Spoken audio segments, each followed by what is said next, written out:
Hello friends, ओम नमो भगवते वासुदेवाय। भाद्र मास की कथा का अध्याय 13। दोस्तों, अगर आप हमारे चैनल पर पहली बार आए हैं तो प्लीज़ लाइक और सब्सक्राइब ज़रूर करें। भाद्र मास की कथा का अध्याय 13, इसमें पराशर जी और मैथिली की कथा का वर्णन है। श्री पराशर जी बोले, मैथिल युवा की 30 वर्षीय और भव्य पत्नी शंभु का जन्म, उनकी 5 पुत्रियों का जन्म हुआ। पीटकर और वित्त की 5 पुत्रियों की उपस्थिति से पता चलता है कि श्री पराशर की 5 पुत्रियों ने उन्हें श्रीपुर के गौरव से जन्म दिया। पद्मिनी पुरस्कार अनि मोनू को बनाया गया, जो सर्वे मधुवन के अधिपति बनी। सद्गुरु तपस्वी सत्यवान पुरुष को उत्तम और अभिमान के 10 महान उद्गम पुत्र थे। गुरु के द्वारा उनकी पत्नी अग्नि से अंग, यमुना, खली, ऋतु, अंगिरा और युवा ने परम पुत्र को जन्म दिया था। जो अंगिना के गौरव से वेन के पुत्र उत्पन्न हुए थे। ऋषियों में वेन के सीधे हाथ का मंत्र उत्पन्न हुआ था। वेन के हाथ का मंत्र बनाकर उन्होंने प्रीत के नाम से प्रसिद्ध किया और पूर्व काल में प्रजा के हित के लिए प्रसिद्ध थे। पृथ्वी को पूजने वाले थे।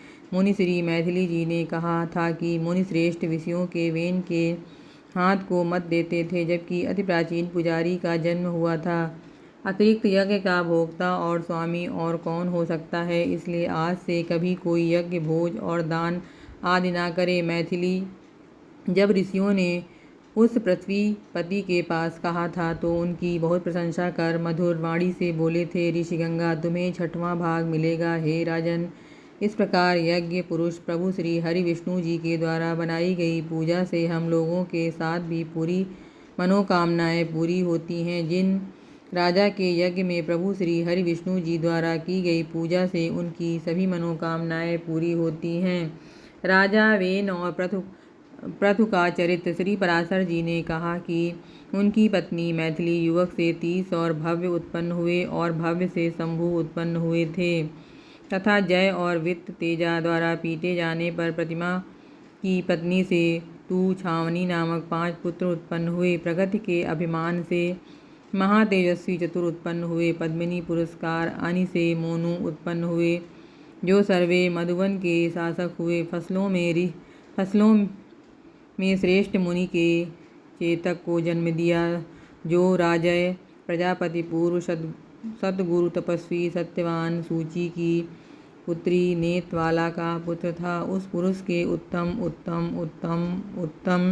और अभिमान नामक 10 महान तेजस्वी पुत्र हुए। गुरु उनकी पत्नी अग्नि, अंग, यमुना, खली, ऋतु, अंगिरा और युवक के द्वारा परम तेजस्वी पुत्र उत्पन्न हुआ।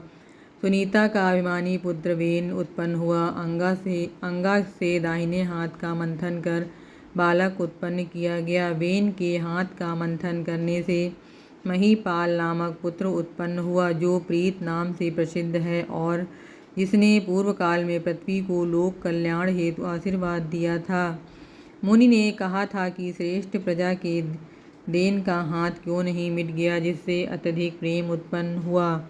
विस्तार से बताओ। श्री पराशर जी बोले, हे मुनि, मृत्यु की प्रथम पुत्री सुनीता, जिसका विवाह अंग से हुआ था, उसका जन्म कब हुआ था? मृत्यु की पुत्री का पुत्र अपने नाना के मित्र के कारण स्वभाव से दुष्ट हो गया था। जब राजपथ पर वेन जय महर्षि का अभिषेक कर रहे थे, तब उसी समय उस पृथ्वीपति ने समस्त संसार में घोषणा कर दी कि मैं यज्ञ का देवता हूँ। मुझसे भिन्न यज्ञ का देवता कोई नहीं है। भोक्ता और स्वामी और कौन हो सकता है? अतः अब से कभी भी यज्ञ, हवन और दान आदि ना करो। मैथिली ऋषियों ने उस पृथ्वीपति,